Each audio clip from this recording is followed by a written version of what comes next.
Okay, so now we are starting with superscalar processors. As I told you in the very beginning of this course, that inline processor is usually used for smaller applications. I mean, it could be mostly in embedded systems. Now we are going into big leagues, and we are approaching the processors which you have in your laptop and desktop, and of course mobile phones.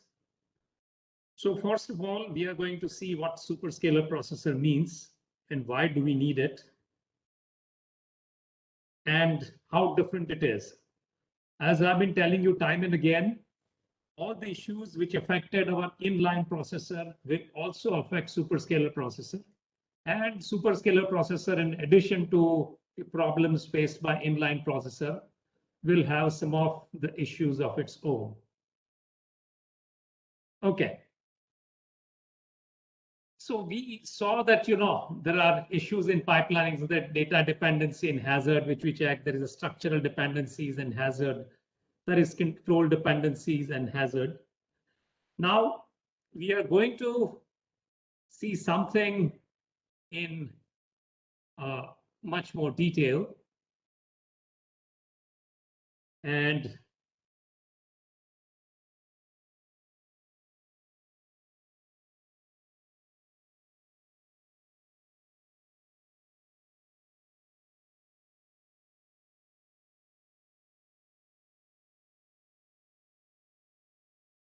well, I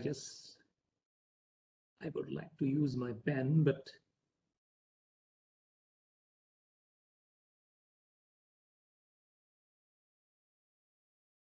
okay, so structural dependency, what we studied till last time, the only problem which we faced in structural dependency was for inline processor was that, if we have common memory structure, both for data and instruction, then, it is going to cause a problem. And also we saw there was a problem in sharing register file. So that was the extent of structural dependencies in inline processor. But in a processor like this, we are going to have much more problem, and that problem would be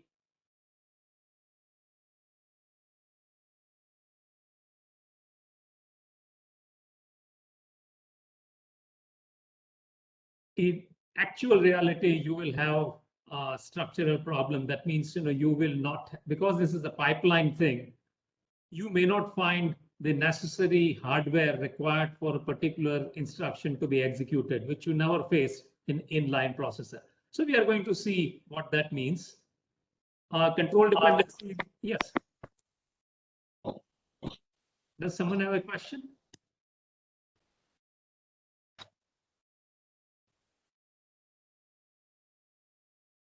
Okay. So let's move on. We are going to talk about instruction level parallelism and loop level parallelism.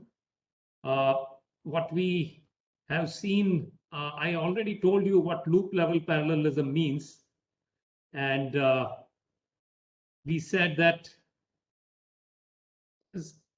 whenever we have instructions like, where we have kind of a requirement for a bubble due to data dependency, or, we have got necessary bubble because of control dependency, and then, we can shift around instructions.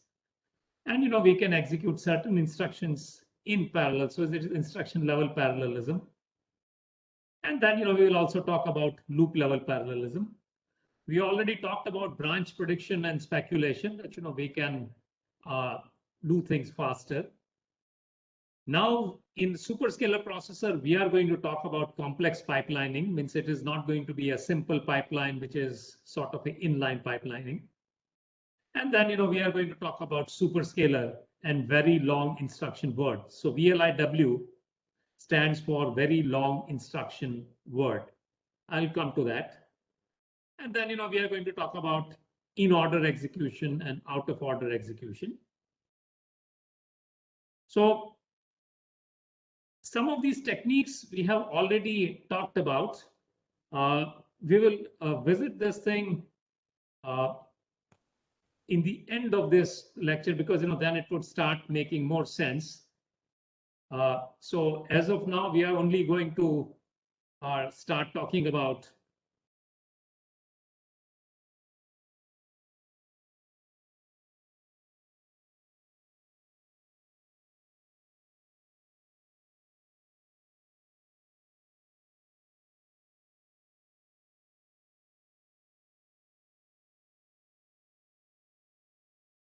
okay. So till now we have talked about that our maximum CPI for inline processor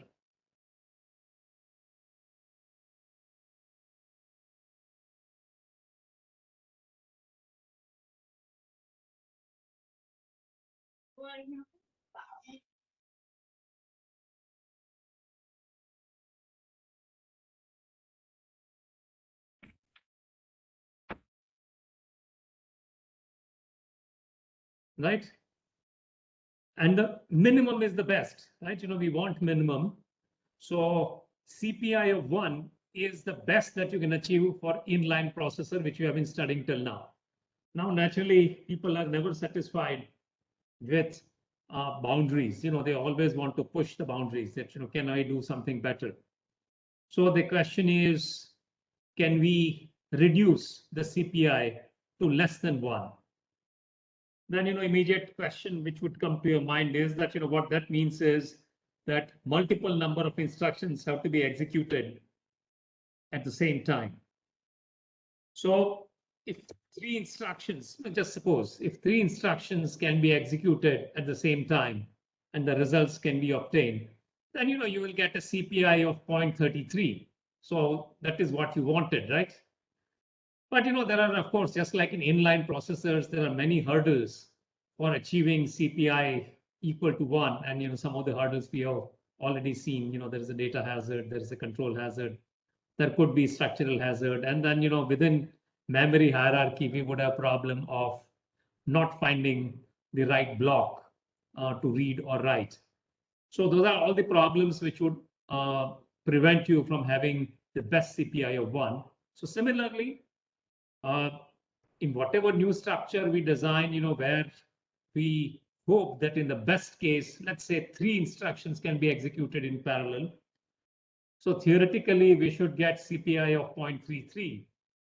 But then in reality, there would be many other things apart from what things which we already mentioned for inline processor. There would be some additional things.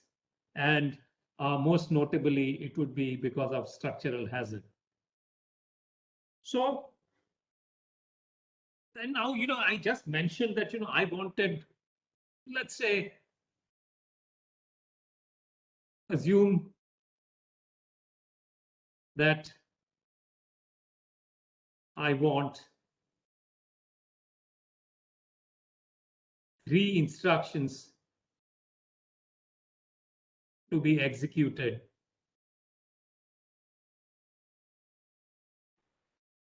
in a cycle. So what do I need?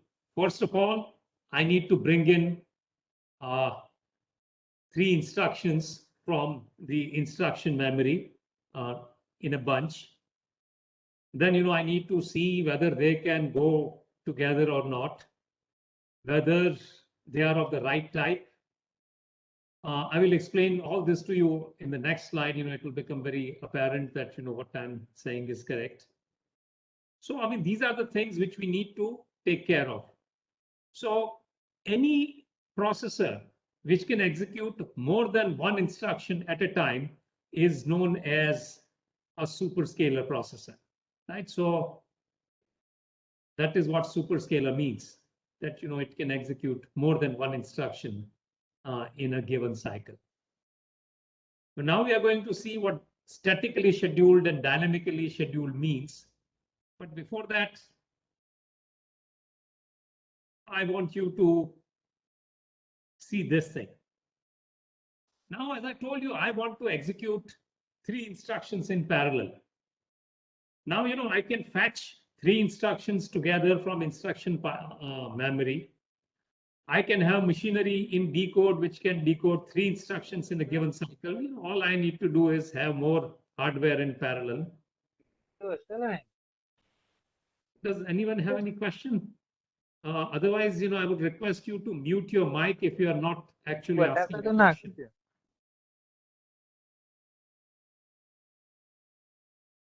So then, this is this issue stage, which is something new.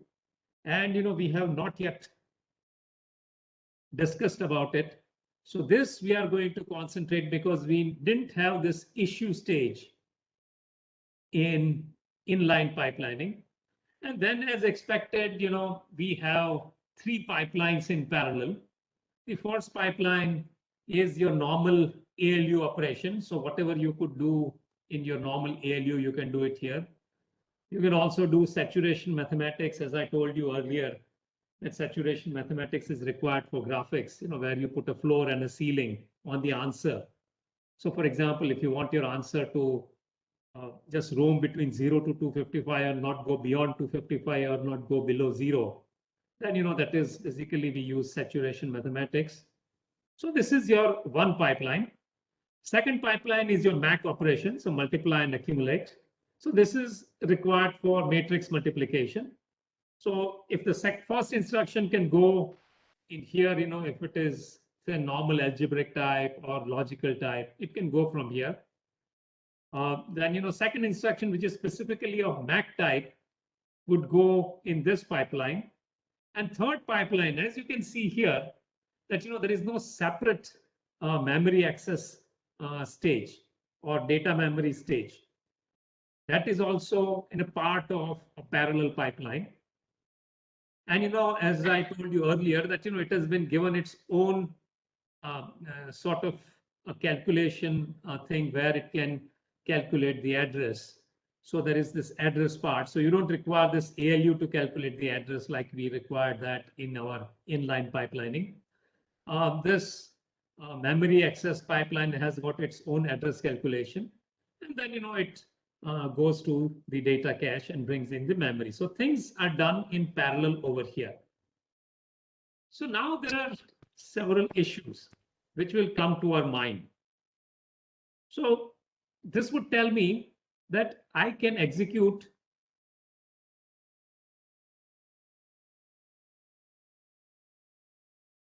three instructions in parallel.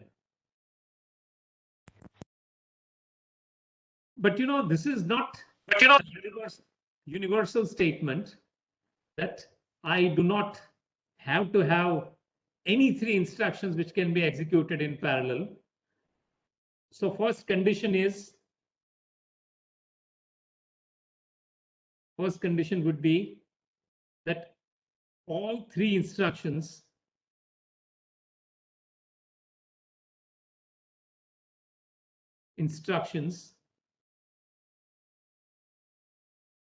should not have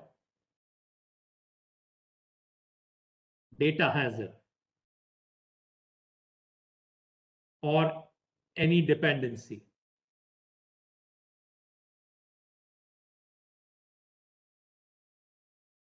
Where if there is any dependency, and if they're going to execute in parallel, they're going to have data hazard, right?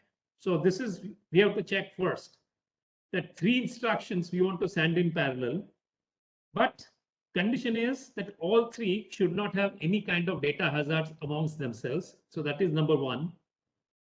And number 2 is only specific type of instruction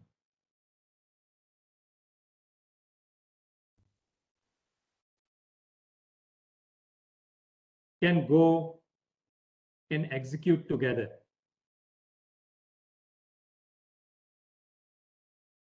So you would have seen from here that, if I have, say, suppose my fetch stage fetch 3 instructions, which are all, say, load type of instruction, right? In your program, you write a lot of load instructions. So there are 3 of them are all load type. So first condition probably is met, or let us assume it is met. The 3 load type instructions are not causing any data hazard or don't have any data dependency on each other. Fine, so first condition is satisfied. But second condition is not, because there is only one pipeline which can allow access to the data memory, because load instruction requires access to the data cache.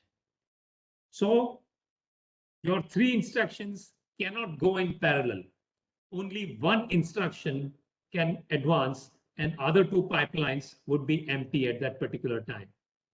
So now, you start having a slight idea about what are the issues which are involved in superscalar processor. My fetch stage, I'm asking it to fetch three instructions from the instruction memory. Now fetch stage will fetch the memory as it has gotten whatever is there in instruction memory, it will get them. Now it may or may not be of the right type. So ideally, for these type of particular processor which I'm using,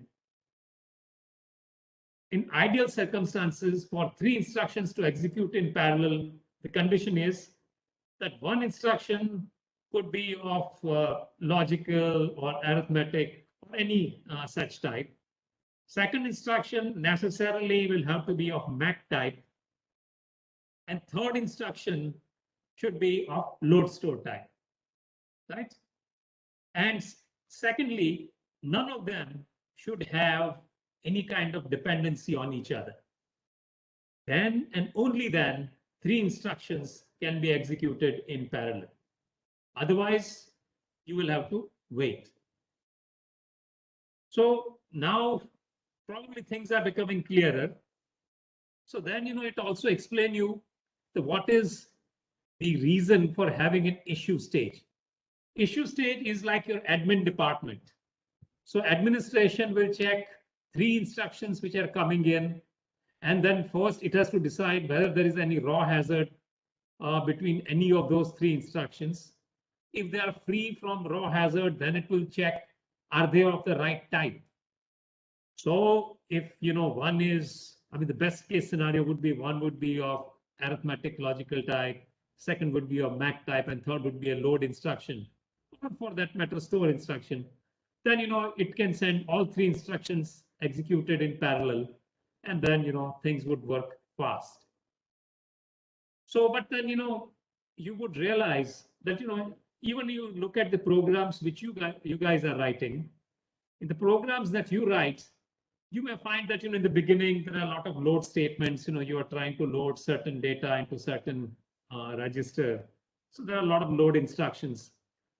Then, if you're doing something which is arithmetical, then, you probably have certain arithmetical logical instructions, maybe 3 or 4 of them together. And then, at some point, you have data access. So again, load store. And, sometimes you may have a particular MAC instruction. So then, in that particular case, you would be very lucky if you can make your processor run at full capacity. That means all three pipelines are full. Why? Because, we have to make sure we meet two conditions. The first one is that all three instructions should not have any data hazard between themselves. That is number one. And number two, they are supposed to be of the right type so that, there is one pipeline which is appropriate for each one of them. And this is very, very difficult. So theoretically, in best case scenario, here you will get CPI of 0.33. But just like in inline processor, here you would be very lucky if you get your CPI as 0.33. Because, in many cases, you will not find three instructions of appropriate type which can go in together. Or secondly, even if they are of appropriate type, but there might be some data hazard between them. So because of all these reasons, your CPI is always going to be less than 0.33, more than 0.33. And, we have not even talked about, what if some kind of, cache miss is there and you go to the second level of cache, or you have to go to main memory, then it would keep on adding. But definitely, this would give a better result than what you would get in inline processor. Its CPI would be reasonably less as compared to what you would get in inline processor. Does anyone have any question?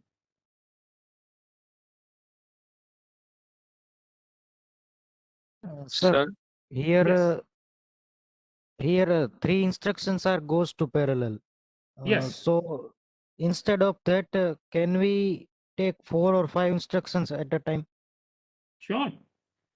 So you will see if you, and in fact, now it will be very interesting for you guys, because if you see the ad in the newspaper of a mobile processor or a desktop processor, if you go to any particular tech.com, have I told you guys about AnandTech website? You guys should visit that website called anandtech.com. It is, let me check.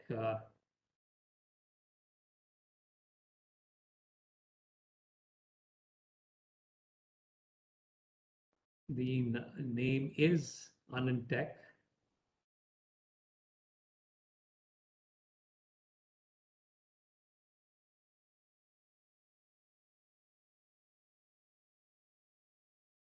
Okay. Yes, it is Anand Tech. Anand is ANANDTECH. So that is anandtech.com. And I think you should make a habit of reading it, because it gives you the review of anything and everything, starting from any kind of electronic device, whether be it mobile, but it goes in much more depth than what you would get in NDTV, Gadget Guru, or whatever. It would talk about what kind of processor is in there. Like, for example, if you want to know what is the difference between, Apple's M1 Pro and M1 Plus. So then, it has given all the benchmark. It discusses the architecture of the new thing. And there it will tell you that, so I did not mention it, but, if I can issue 3 instructions in parallel, it will be known as 3-issue pipeline. So, and then, as one of your classmates suggested, can we have 4? Yes, of course we can have 4. It will be a 4-issue pipeline. I mean, for higher end thing, there are 6 issues and 8-issue pipelines. So there are 8 pipelines in parallel. And, you can bring in 8 instructions together. Now, more the merrier, as you would say. And, just like out of 3, you may find at the most 1 or 2 instruction, and very, very rare cases, you will find 3 instructions which can go together. Similarly, in 8-issue pipelines, so imagine there are 5 more pipelines, parallel pipelines there. And out of 8 instructions which you brought in, you have to check the raw hazard between all 8 of them. And then also you have to check that, all 8 of them are of appropriate type, which corresponds to the pipelines which are given. Performance processor has got like 6 to 8 issues.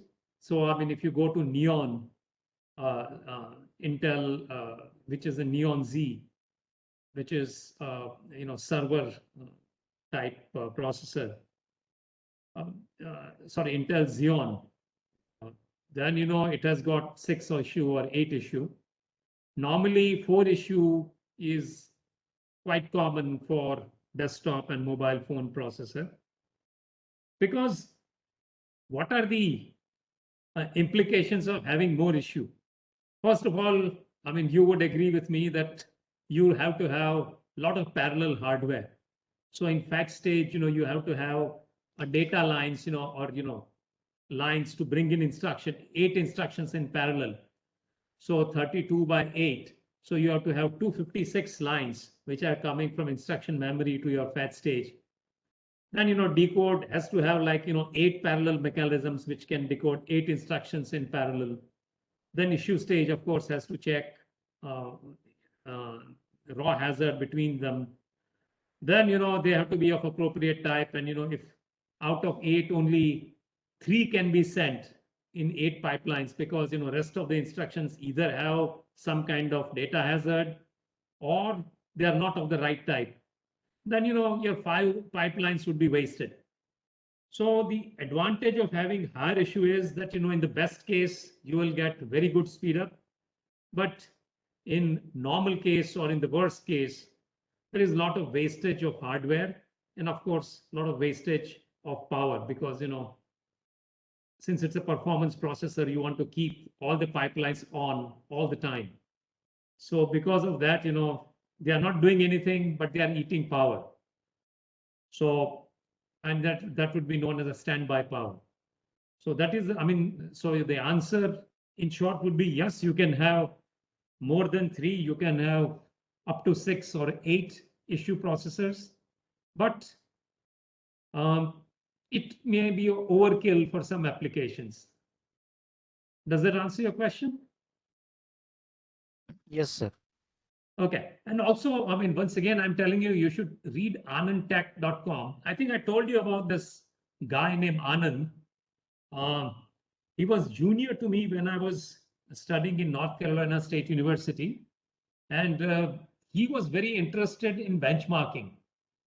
And, he was doing out of his own pocket expense that, at that time, whatever new processor comes, he would go and check it from various angles, in much more detail, not what you hear in, popular site.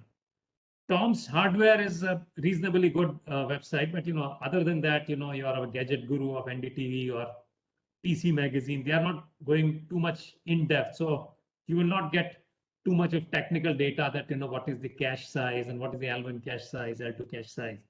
Whereas Anand Tech would give you those figures. So this guy, Anand, he, after graduation, he continued his interest. And, then, his created first, he started off with a blog site. And then, he created his website, anandtech.com. And then, in a very short time, and, as devices also started increasing, so people started sending stuff free to him to test it. So every morning a truck would pull up, UPS or FedEx truck would pull up. And, all kinds of devices would come, new cell phones, new gaming machines, new processors. And then, he would also have lunch and dinner with CEOs of, top companies, because, they all wanted a good review out of him. And in a very short time, Anand Tech became the place to go and see. Now I found out, I was talking to one of your senior student who graduated in the first batch, that is graduated in 2004. He's now working at Apple. So he told me that Anand very recently sold off Anand Tech website to someone else, for lots of money. And now he has joined Apple, and his job still is the same, to do comparative study of various processors. So, he checks all the processors because, Apple is very much interested in what other processors are doing. So he does comparative study of, say, Apple M1 Pro chip versus AMD Radeon, Intel i7, i9, various ARM chips. So that is all about Anand. And, so once again, Anand Tech website is still the best resource to know about the latest thing. And there you would start understanding the technology that, whatever we have studied in this particular course is out there in the real world and how it can help you in choosing. Okay. So this is one example of parallel execution units where, you can execute instructions in parallel and hopefully get CPI of less than 1. Now, the first thing you would realize is that it's very difficult to get 3 instructions of the same type, of the desired type. So what you should do, or is there something you can do? So let us go back. Now, there are 2 words which are given, which is statically scheduled and dynamically scheduled. So in statically scheduled superscalar processor, you give the responsibility of scheduling the instruction packets So for example, in our example type, we require a packet of 3 instructions. And 3 instructions, probably somehow it is coming straight from compiler. It somehow does the various checks and then, sends it off and say, okay, these are the 3 instructions. You don't have to check. Basically, you don't need issue stage. You just execute them. Now, it's a good idea if compiler could do it. But, as you would realize that, when you write your program, most of the values in your program would be available only when program is executed. You may have variables and, those variables would give out a value only when it is executed or when previous lines are executed. So when you compile the program at that time, even though the compiler can see all the instructions together in a bunch, it is very difficult for it to find 3 instructions which can go in together. Why? Because most of the values are not yet known. So compiler wouldn't know whether they would cause any kind of data hazard or not. It may think that it will not cause a data hazard, but then after going there, in the final check, it may find out that, it is causing data hazard. So that is statically scheduled superscalar processor, and there are not many of those available. Dynamically scheduled superscalar processor is what I told you, or what we just discussed. That you check it, whatever 3 instructions which come in, you take them turn by turn. So that means when you do it, you are bringing it in, and then you are looking at because previous instructions more or less have been executed. So now you can say with some confidence that 3 instructions which are in front of the processor or the issue stage are either they are going to have a row hazard or they are not going to have row hazard. And you can say it with confidence because previous instructions have been executed. Now, very long instruction word, VLIW, that was designed by Intel, and mainly it was done for mathematical calculation. So more or less, problems which are of parallel type, say matrix multiplication, where you don't have much of row hazard between instructions. So in these type of processors, which are mainly made by Intel, so what would do is it would just create a bunch of instructions right from the beginning and make one very large instruction word, which may have I don't know, 16 instruction in them or 8 instruction in them, and pass on that long instruction to the fetch stage and say, okay, this is what it is. You don't have to have any issue stage because you don't need to check anything, just execute them in parallel. So VLIW was useful for a very niche area for mathematical calculation, especially where it involved matrix multiplication or any parallel operation. But mainly right now, we are going to study dynamically scheduled because that is what very commonly is done. Now, there is this one word with speculation. So what does that mean? Now look at your program. Suppose if you are going to bring in 3 instructions together. So let us say your instruction is, again, something like this.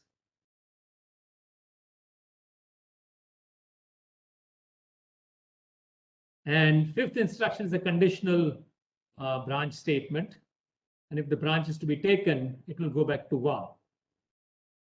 So you have got 1, 2, 3, and one package it went. Now the next package, should it be 4, 5, 6? Or if you do speculation, it should be 4, 5, and 1.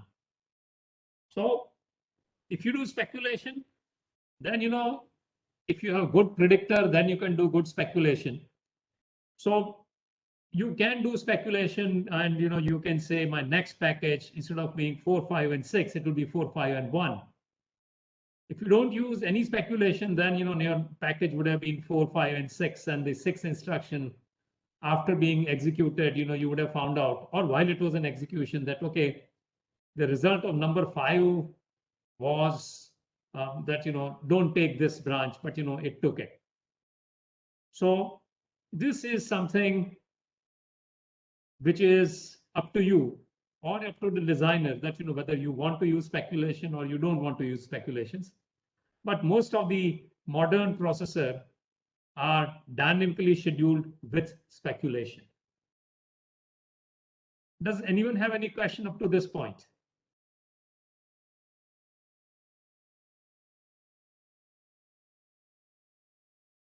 Sir? Yes. Sir, for this processors, the execute stage was divided into 3 parallel line sets. Yes. One for the arithmetic, one for the multiplication, and one for the address. Load store. Yes, sir.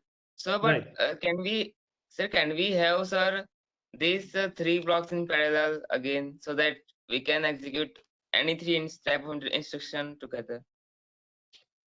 I'm sorry, I did not get your point. Means, can we have this execute stage in parallel 3 times? Okay, so the set of 3 again in parallel to the first set, which is already given. Is that Yes, what you're saying? yes, Okay. sir. So that we can execute any 3 instructions in parallel. Okay, so let us see how this thing is done. So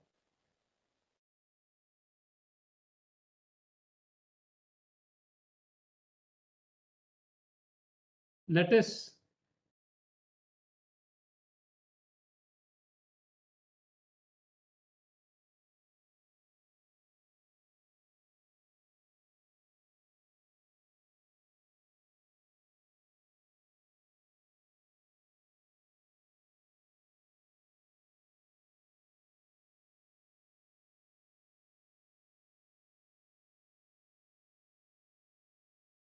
so now suppose I'm calling 3 instructions. Okay. These 3 instructions are coming from fetch, and let's say they came all the way passing through decode stage. It came into issue stage. Now these are the 3 pipeline stages, right?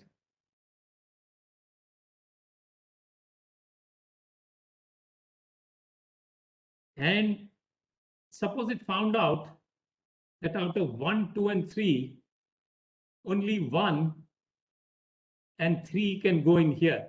Because let us assume that 2 is of same type as that of 1. So 2 will keep on sitting here, and 1 and 3 will be executed. Right? In next cycle, 2 will get a first chance that, if after 1 has been executed, 2 can now move in and, get itself executed.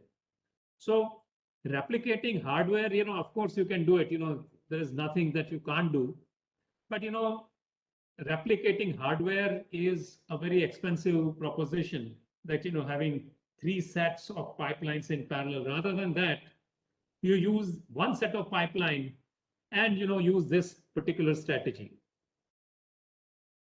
Does it make sense? Yes, sir. Okay, so now do you see any problem in here? I mean, I just explained to you that, I'm getting 1, 2, and 3 instructions. Say 1 and 2 are of logical type, and 3 is of load store type. So 3, and then, probably I just checked the raw hazard, and there is no raw hazard between them. So at least one thing is clear. Now 1 and 2 are of the same type. They are using logical operation. So I can send only one of them. And the first one will get priority. So 1 is going here and 3 is going here. Since there is no MAC type of instruction, this is going empty. So 1 and 3 will be executed. And then after that, in the second one, when 1 is finished executing, 2 will get a first priority. So I'm very shortly, I'm going to introduce a word which is called reservation station.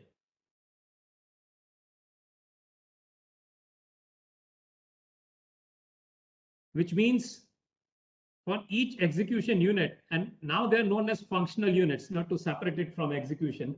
So this is known as functional unit 1, functional unit 2, and functional unit 3. Now, each one of them would have reservation station. So you would write down instruction number that, this particular instruction, maybe think of it as like your normal reservation station that, you're sitting in a queue. So maybe there are chairs or whatever, buffers where instruction can come and sit. That, as soon as this is empty, instruction which is at this highest position will go in here, right? And similarly, functional unit 2 would have its own reservation station, and function unit number 3 would have its own reservation station. Now, one thing, do you see some problem which in this particular scenario which I just discussed, do you see some problem coming into the superscalar processor which we were not encountering in our normal inline processor?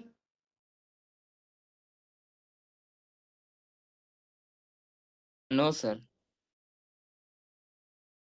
Okay, anyone?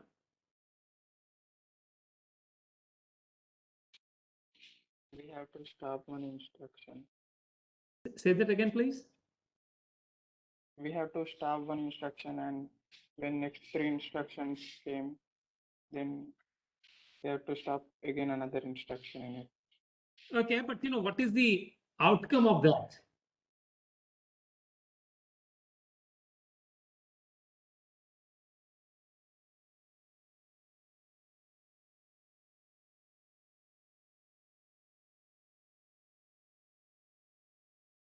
Someone asked a request for annotation, Rohan. So you like to annotate something on here?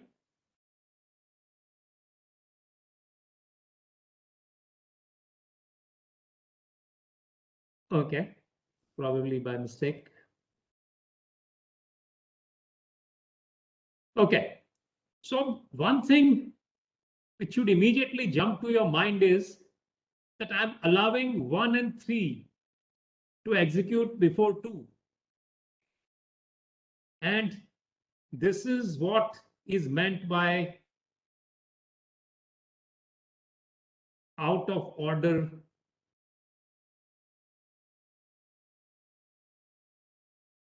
execution. Usually it is known as OOO. So whenever you see 3 O's, it means they're talking of out of order execution. See, when we studied inline processor, we said that, in inline processor,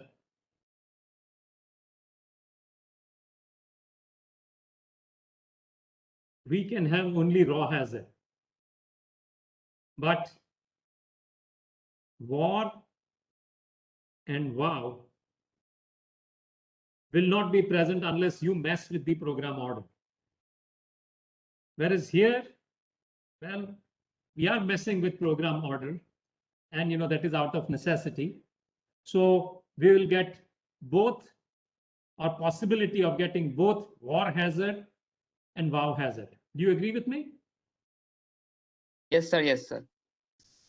Right. So you are going to have both types of problem, both war hazard and wow hazard, because you are allowing out of order execution. You have allowed 1 and 3 to be executed first, and then you are allowing 2 to be executed next.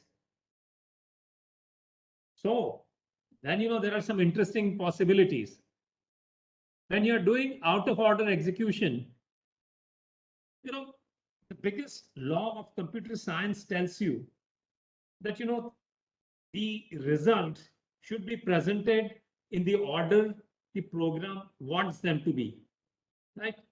So if your program says that I want to first change the value of R1 to something, and in the next line you say now I'm going to change it further to something else. Now you cannot say that why to execute the first line when the next line is going to change the answer anyway. The reason for that is someone else or something else might be looking at it, might be looking at the result. And based on that result, something might be happening. So the law of computer science says that result should be written in order. Okay. So now you have this dilemma. You are doing out of order execution. I mean, you could have done in order execution. Say you can send only instruction number 1. Instruction number 2 cannot go in because 1 and 2 are of the same type. And then, third one you don't send because you don't want to do any out of order execution. So you send only 1, instruction number 1. It will be executed and come out. So no problem, right? It's in order execution. And then, all your problems are gone. But, you wouldn't like that because, you are wasting your hardware. That, most of the time, most of your hardware would be idle because you are insisting on in order execution. So you see, okay, I would allow out of order execution. So that means I would allow OOO, but writing to my register file would always be in order. This is a very important statement. So you allow out of order issue, right? Say here, you're allowing out of order issue of instruction number 1 and instruction number 3. You're allowing out of order execution, but you are allowing only in order write back. So that means we are going to differentiate two things which you did not have to do it in inline processor. So in out of order, we differentiate between end of execution and retirement of an instruction. End of execution of an instruction means, as the name suggests, it is finished execution. But the retirement of an instruction means it has done what it has to do. That means if it had to change the register file, it had done so. And now we are retiring it. That means it is gone now. You don't have, your processor no longer has to think about it. So this is where the things differ from inline processor. Allow out of order issue, allow out of order execution completion, but do only in order write back or in order retirement. Does it make sense to you? Yes, sir. See, these things are not gospel truths or laws of physics. So, if you guys have some great idea, you can definitely share it because, this is a dynamic subject and, things change. People may have some fixed ideas that, things can be done only in one way, but someone can come up with some very interesting idea. Well, this line would change because the superscalar processor itself is only 15 years old idea. I mean, commercially. In literature, it was there for a long time, but commercially it became available only 15 years ago. So something, if you have any idea, if you would like to share it, you can do so.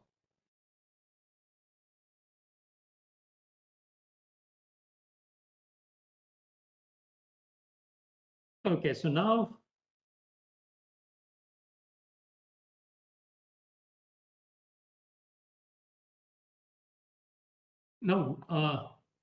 in superscalar processor, we have got varying number of instruction per cycle. I said the number is between 1 to 8. So if you bring in just one instruction at a time, then it is as good as an inline processor, right? You're bringing in one instruction, so there is absolutely not going to be any problem, but you're going to waste hardware. So then why have superscalar processor if you are just going to bring in one instruction? So in superscalar processor, you always bring in more than one instruction. That means between 2 to 8. And how much you want to bring in, it depends on you. When I say it depends on you, means you have to study the specs. Suppose if you are a processor designer and someone comes and say, I want to make a budget processor. budget process means, I want to make it for a cheap iPod kind of thing, something a clone of iPod. So then you say, okay, you can have maybe 2 instruction in parallel. So I mean, that means you will have 2 parallel execution pipelines. You can have 3, you can have 4, you can have right up to 8. Cost would increase, but you have to look at what what financial budget is given to you, and who's going to buy it. So if you're designing a processor for a server, people don't mind paying, say, $1,000 for a processor or $2,000 for a processor. So in that case, you can splurge, and you can do all possible things. You don't say, I don't care if there is duplication of hardware.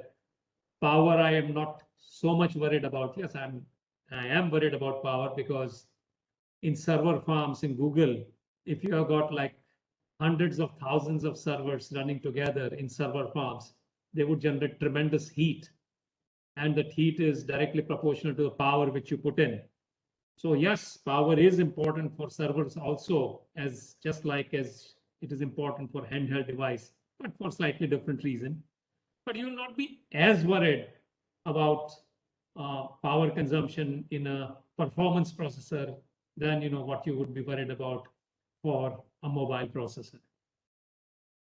So the superscalar architecture is one in several instructions can be initiated simultaneously and executed independently.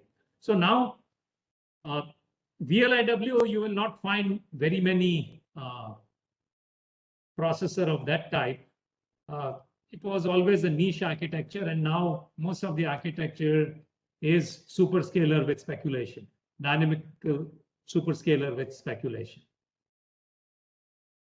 Now, just as I showed you, this 3 pipelines does not have to be exactly this, right? You can have 2 ALU pipelines and maybe just 1 MAC and 2 load store thing. If you have 2 load store, then you have to have access, maybe 2 ports of access to data cache, and then you may or may not have it. So you may want to keep just 1 load store pipeline, but maybe 3 ALU and 2 MAC, and you have 6 functional units.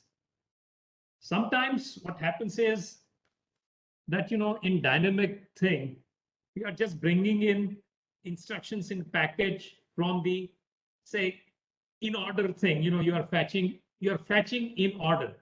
So 1, 2, 3, 4, 5, 6, 7, 8, 9, or 1, 2, 3, 4, 5, 6, 7, 8, 9, 10, 11, 12. You're fetching that in order. Then it comes to issue stage. From issue stage, you are sending it out of order. Why? Because issue stage has to see whether there is any kind of raw hazard between them, and whether appropriate functional unit is available for them. So from issue, it becomes out of order. End of execution again is out of order, but you want to retire it in order. So getting instruction in order is because the previous one hopefully have been executed. Does anyone have any question up to this point?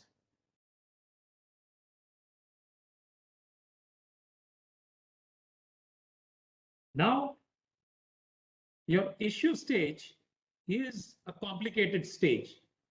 So imagine in issue stage, a person is sitting with a ledger. So suppose if you want to replace an issue stage of a processor, remove the hardware and put a human being in there.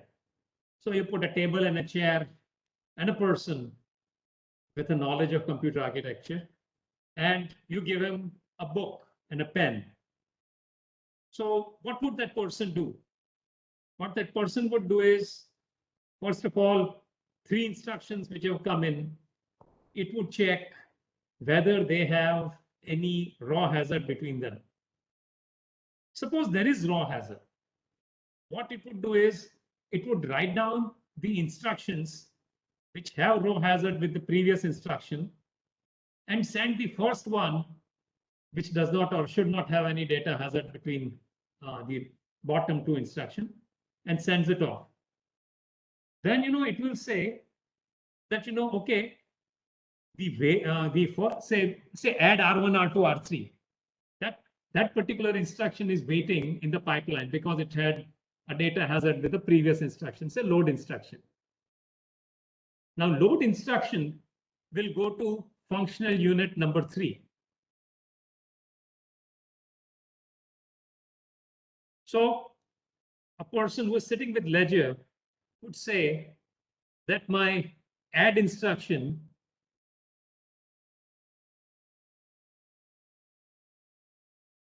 R1, R2, R3 would be sitting in the reservation station. Say the instruction which went in with which it had problem was load something into, say, R2 from certain memory location.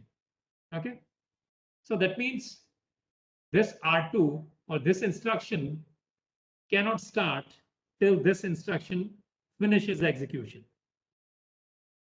So while waiting in reservation station, a person who is writing the ledger would make a note that R2, value of R2 in add R1, R2, R3 is going to come from functional unit 1. Sorry, functional unit number 3, right? So this is how a person who's sitting with a ledger would keep on making marks like this. So he would keep on checking with functional unit number 3, and the instruction has gone in. What was that instruction? Load something into register R2 from some memory location. It would keep on checking for the output. And as soon as the output, the value of R2 becomes available, it would send it off to the reservation station of functional unit 1, where add R1, R2, R3 is waiting. And then, as soon as it gets the value of R2, it would start executing. A simple concept. Does anyone have any problem in this? Okay. So this is more or less clear. Now, all we have to do is replace a human being by a hardware. That how to do it by hardware. And that hardware thing is known as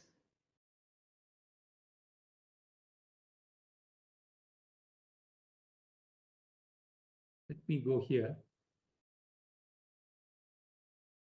Tomasulo algorithm. I will come to these things later on because this is explained in more or less technical terms, which is like legal language. It is better to understand a problem first in a simple language, then understanding technical language becomes much easier.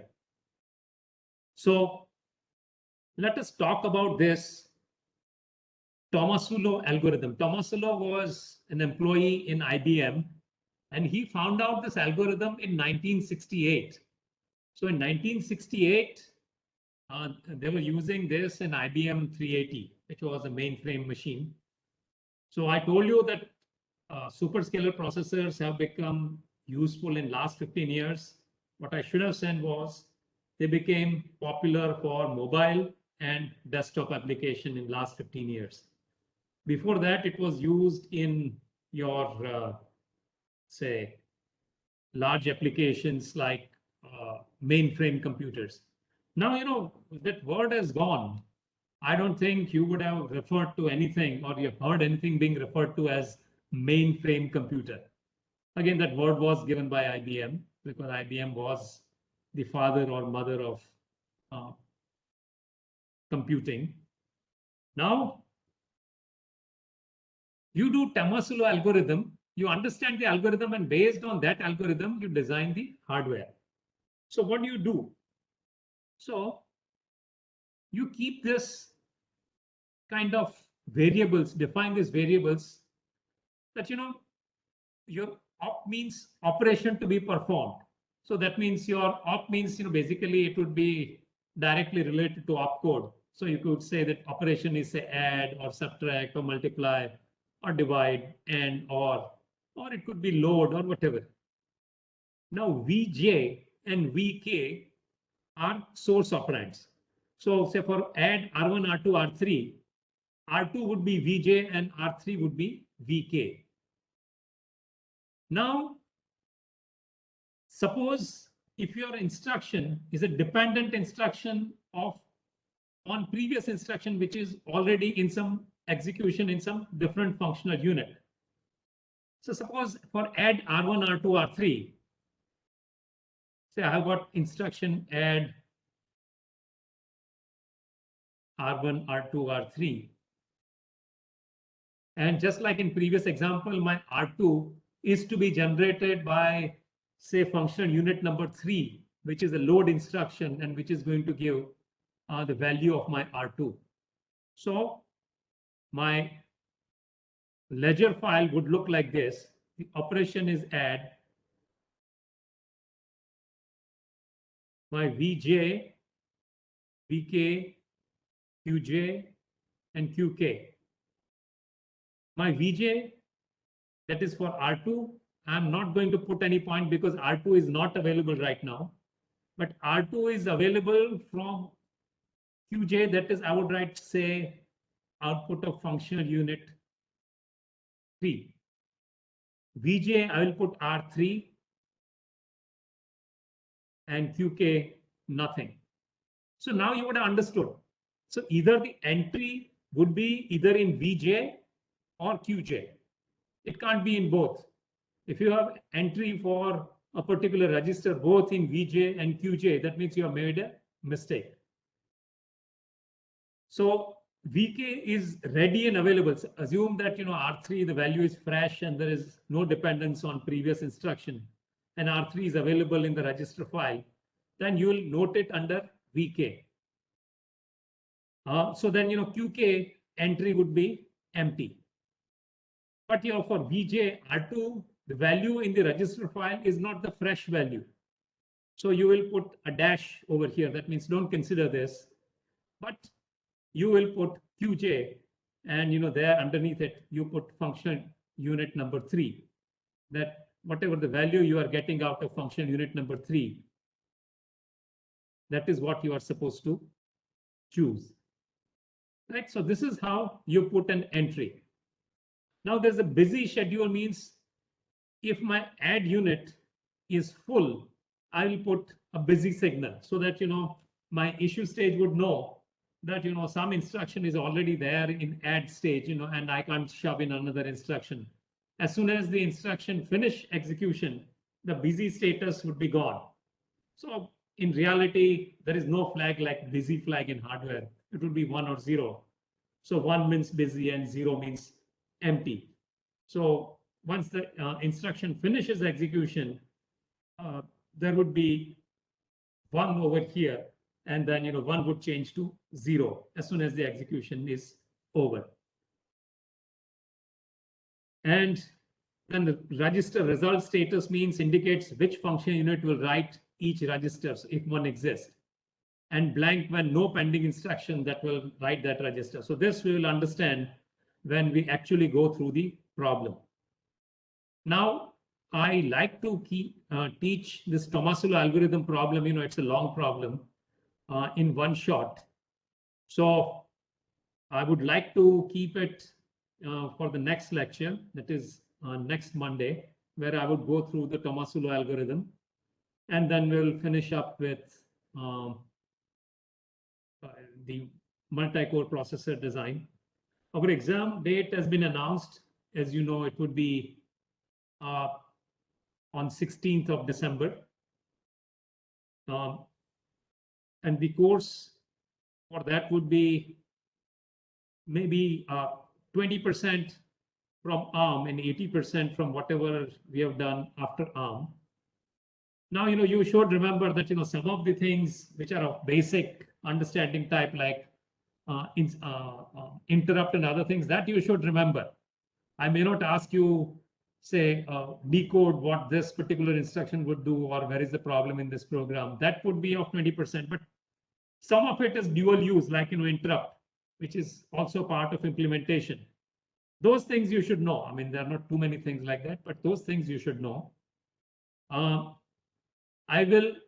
I mean, it is not possible to give a lot of practice problems in this particular thing because, anyway, there are less number of problems which can be solved in a short amount of time. And I can give you lots of open-ended problems, but, they would take 2 hours, 3 hours, 4 hours, sometimes even days. But, that is not very conducive to a proctored exam, which is of say 2 hours.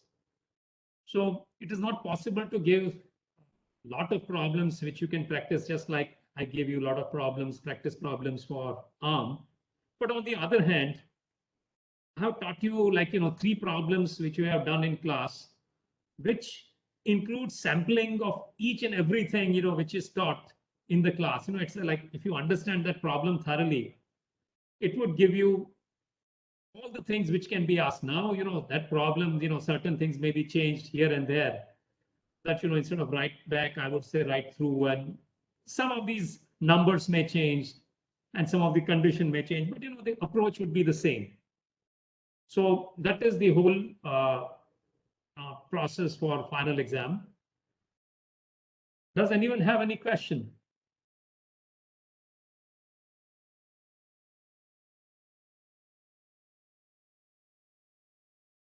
Okay, so I have Yes, sir. yes. Yeah, so sir, can you go to the 8th slide? Yes. Yeah, so in this slide, what does this multiply, accumulate 1, 2, and 3 instructions do? Like Okay. the early stage is in functional unit 1. So how does this get performed? Okay, so let me just tell you that in some of the things, in some of the instruction, if you keep on increasing your speed to a very high level, say 3 gigahertz or something, then there are certain things which cannot be finished, certain mathematical operations which cannot be finished in one cycle. So you break it down into 3 cycles. So now, you will say I have got 1, 2, 3, 4, 5, 6, 7, and 8 stage pipeline. And in this 8 stage pipeline, just like, you've got fetch 1 and fetch 2. Similarly, you have got execution 1, execution 2, execution 3. Right? So there are 3 pipeline stages. And these pipeline stages have been differentiated probably because it's a superscalar processor, the speed or the frequency would be very high. So that means the time period where you can finish certain amount of work would be very, very small. So by necessity, you have to break down that thing into 3 separate parts so that, each small piece of work is finished in one part, and then, remaining 2 parts can be done in other 2 stages. Does it make sense? Yes, sir. And why this multiply accumulate instruction is given priority? Like not in this yellow pipeline. It is Okay, I understand. You see, MAC operation is a very basic operation for graphics and other things. See, I mean, this is only a representative thing. I mean, you could have anything, ALU can also do MAC operation, but, as I told you earlier, multiply and accumulate is an integral part of matrix multiplication. That's where you multiply and accumulate. So they have shown a separate pipeline which is purely reserved for matrix multiplication kind of operation. And if you don't have dedicated graphics processor or dedicated DSP, then this MAC pipeline would help a lot. But you're right that ALU can also do MAC operation, but this is for speeding up the process of graphics generation or voice generation.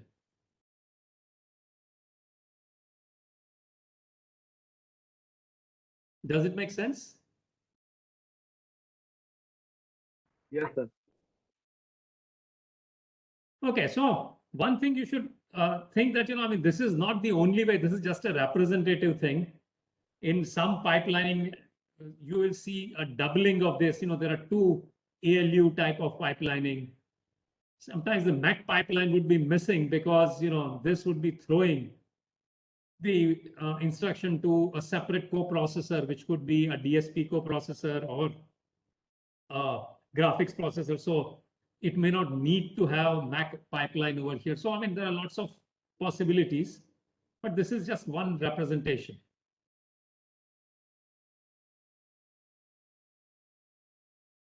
Okay, Hello, any sir. other question? Yes. Yes. Sir, you said that in a ledger type thing, we keep marking that some is dependent on another, some process Right. dependent on other register. Right. But like if I have a process which is going through MSC state, like in second pipeline, then it will come out as calculated time because there is no delay in that. But if I something which is going into data cache line, I cannot predict the amount of time which would be required. Then how do I know Right. if the instruction is passed or not? Correct. Right. Good question. So for that particular thing, I will not write, see this, I will keep it in QJ. I will not allow it to leave from QJ till the value is done. Right? So it will hang around in QJ. And let us think that in the load instruction, which is coming out from function unit 3, probably, unfortunately, let's say it had a major miss in all the caches and it had to go to main memory. Then, this particular value of R2 will hang around in QJ and we will not put it into VJ. So, I mean, the operation would start when QJ, this thing goes away and, RJ, you put it over here. And sorry, R2, you put it over here in under VJ.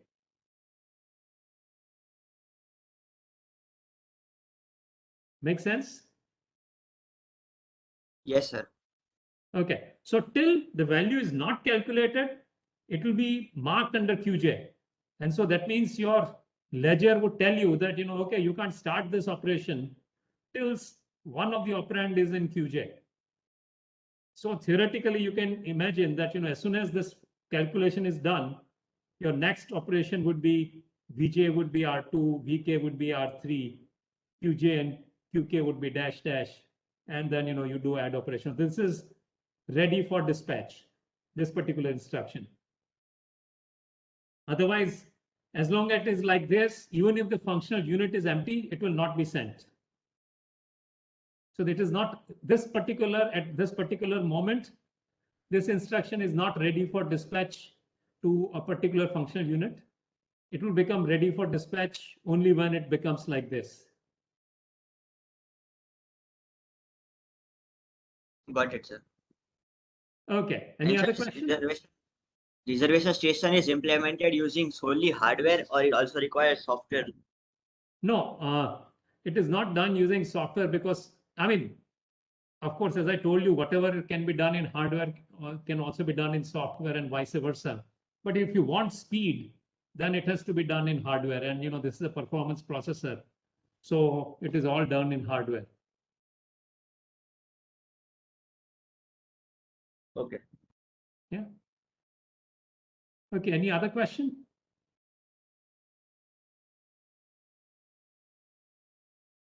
Okay, so we stop at this point.